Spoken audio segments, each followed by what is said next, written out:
Palethem ekulera omuntu wa bulijjo tusimbudde munda mu kibuga ekiyitibwa Delhi eggwanga etibwa erya Buyindi omukulembeze akulembera eggwanga etibwa erya Russia ye Vladimirovich Putin ng'atambulidde mu nnyonyi eyitibwa the Flying Kremlin yerinye patikire bagiyita bw'ati watuuse munda mu ggwanga etibwa erya Buyindi mu kiro ekikeesezza olunaku olwaleero ayaniriziddwa omukulembeze eggwanga eritibwa erya Buyindi ye Ssaabaminisita Narendra Modi mu bitiibwa ng'abaaniriza era omuntu atali wa bulijjo.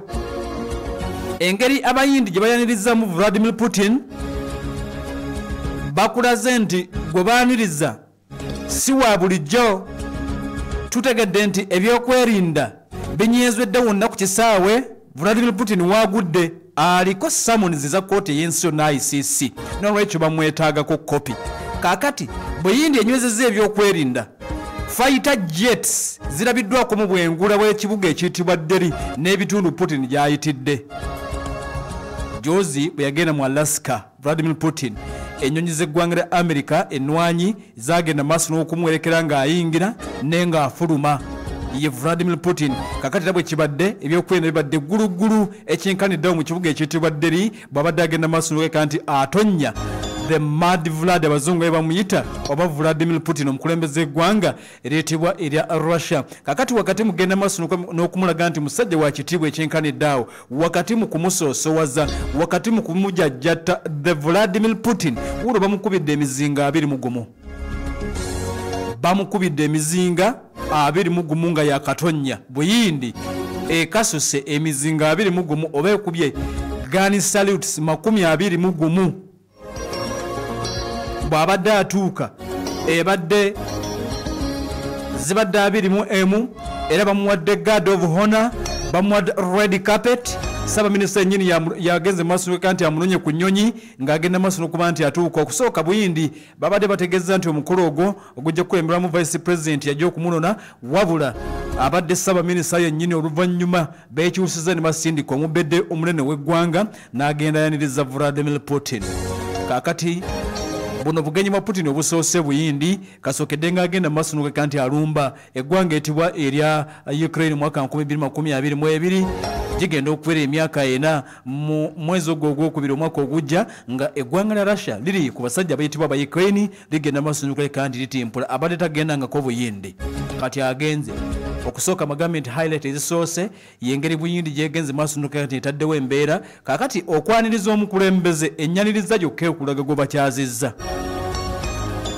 Bw'oba oyagala okakasa nti azze munene osooka kumulaba engeri gye bamwanirizaamu era Vladimir Putin engeri gyazzeemu eragira ddala nti musajja munene ate era bw'oba ng'ogoberera ebintu toyinza kugamba nti Buyindi bye bakikoze bokka. Nkugambye ne mu Amerika kyaliyo bamwaniriza mu ngeri ya njawulo nnyo. Akasajja ako ke bayita Vladimir Putin kataddewo embeera okwetola ensi yonna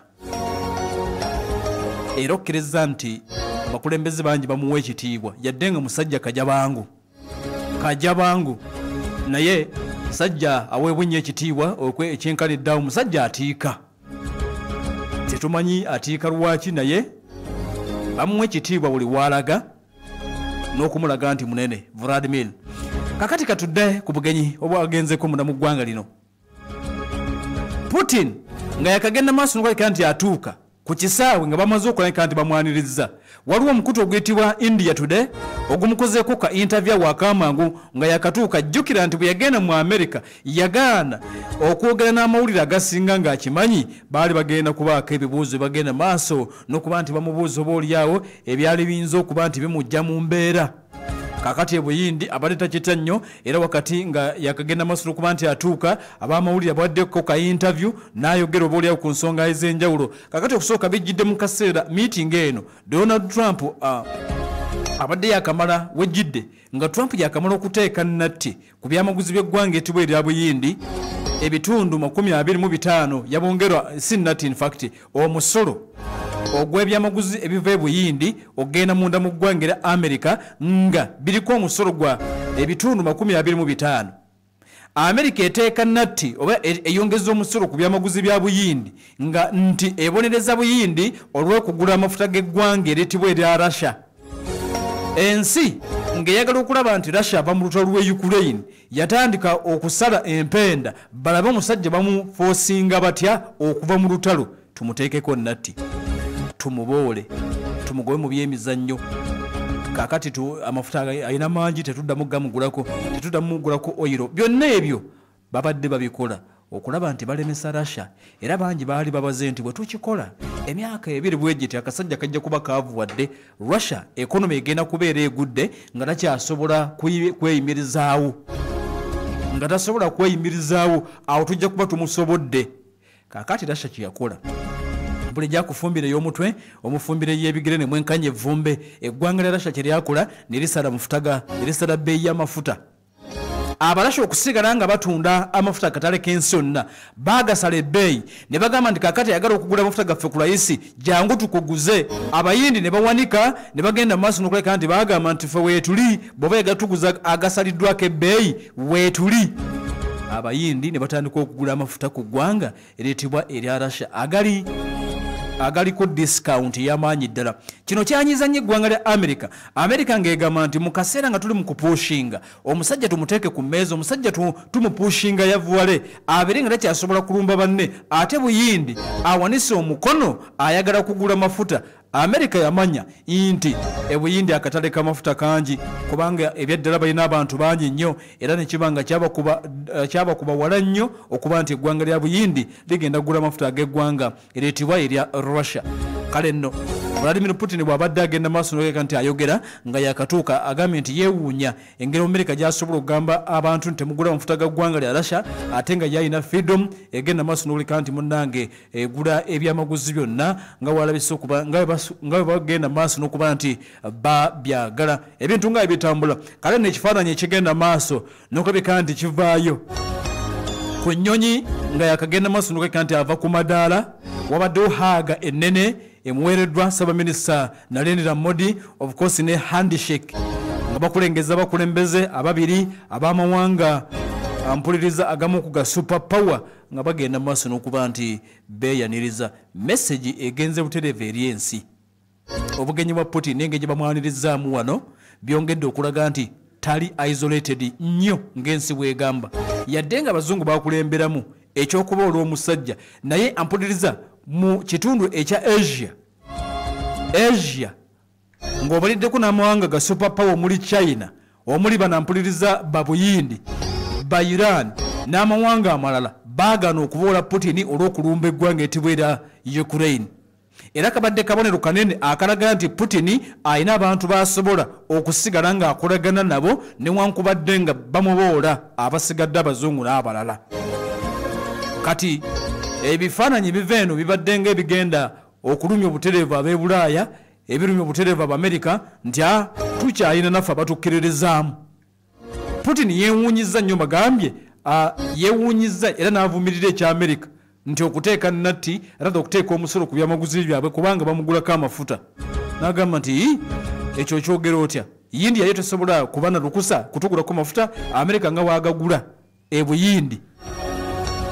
Kati ate ogamba otya nti Buyindi ye tasobola gagula munda mu ggwanga ereetebwa erya Russia. Ebintu gebigenda maaso n'okabika nti beetambula akadde kano kennyini obugenyi obw'omukulembeze ow'eggwanga ereetebwa erya Russia bwe buti bwe buli, naye nga otegere nti security eri gguluggulu. Enguudo ezisinga bataddewo checkpoints eziwerako, scanners kumpi buli wamu zigenda maaso n'okuba nti zirabwako. Kakati tegedde nti abakulembeze ab'enjawulo basuubiddwa okuba nti bagenda kusinkana ne Putin, ba business leaders ne ba minisita ab'eggwanga lino basuubiddwa okuba nti bagenda kubeera munda mu ggwanga eryo. Waliwo meeting obwaguga etegekeddwa mu kibuga ekiyitibwa Delhi. Vladimir Putin mwagenda okulabika nti ayogerera, naye kakati ng'oggyeko ebyo nebigenda maaso, waliwo meeting eya 1-on-1 wakati wa Modi ne Vladimir Putin, omukulembeze eggwanga eritibwa erya Russia, nga bigenze maaso n'okuba nti byetambula. Kakati bagambye nti era nga bulijjo atambulidde mu nnyonyi ye eyitibwa bw'ati atambulidde mu nnyonyi ye gye bayita Flying Kremlin erinnya party ke, atambudde ne emergency nuclear command button agenze nayo mu musagise mbutali ye Russia mwagalo batambala akantu agenze nakaka kakuba nuclear buli waita abeera nako ekirala agenze ne Aurus Senati ye limuzini mwagenda maaso n'okuba nti atambulira Aurus Senati bagitise era agenze nayo agenze nayo Aurus Senati bugenyi bwa nnaku bbiri kitegeeza nti olunaku olwaleero lwonna gyali n'olw'enkya bwe bunaaba buwungedde agende maaso nukabika nti ayabulira eggwanga eryo Vladimir Putin bagambye nti ennyonyi ye etikuddwa rather motoka ya Aurus Senati egenze maaso nukabika nti etikuddwa era mwasuubidde okuba nti agenda kutambulira wali munda mu ggwanga ereetebwa erya Buyindi ku bugenyi bwaliko obw'ennaku ebbiri kaakati ennyonyi ye Il-96 bisatu PU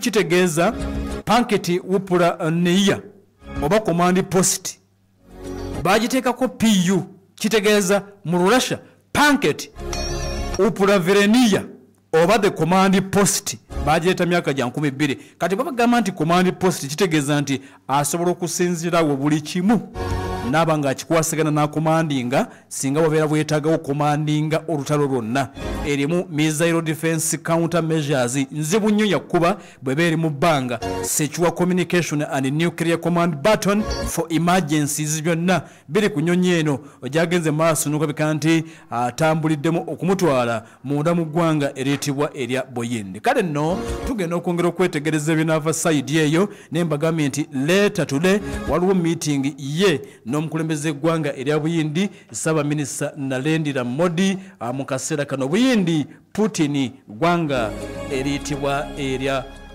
Russia. Праздником вас! С днем Великой Победы! Ура! Okay, wabale tugoberera ali wonna woli nkujjukiza Ssenga Sumaya Center kujja msadagala ya butonde na mmere ogenda kuba basanga wali ekawempe akukyali hamu okulira na gate yokusatu Magima Plus Magima X wabagamba nti eddagala wereri promotion ya December kyagenda maaso ku mitwalo 3 n'ekitundu bagenda kujjanja bawone yes ku mitwalo 3 n'ekitundu atenge eddagala bagenda kulireeta wonna woli toyingira weekend na ndwadde mwami nga omugongo ogukulumu ofisa tokyasobola kweka nti munnange ensonga z'essengo zikwasaganya bulungi okuze emyaka nawo mvubuka mugenda mufune Magima Plus ne Magima Extra atenga muvubo wali wa size alusazani omugongo byonna bigenda kuona wa Ssenga Sumaya Center 0707 nkaga mutana 24 0707 nkaga mutano 24 wali ekawempe okulirana gate yali hamwe yokusatu notu musamu nkaga mutano 24 ufune Ssenga Sumaya Center nenkujukiza Super Nursery and Primary School somero dene boarding leva ku kibiine kya nursery kutoka ku kibiine ekyomusanvu ebali wayonyo nnyo environment yesande okubira mu mwiza tandika okusoma mwana bamulisa bulungi ne bamwambaza bulungi wali eseta wogeno ku bantu basinkana esimu noti musamunya noti mwenda musamusanvu ebu musamunano muzade twalo omwana ku Superstar ku noti musamunya noti mwenda musamusanvu emu musanvu munana wogena ku bantu bafuna bulungi bannafabo abashipu edasi babo no bagamba nti besige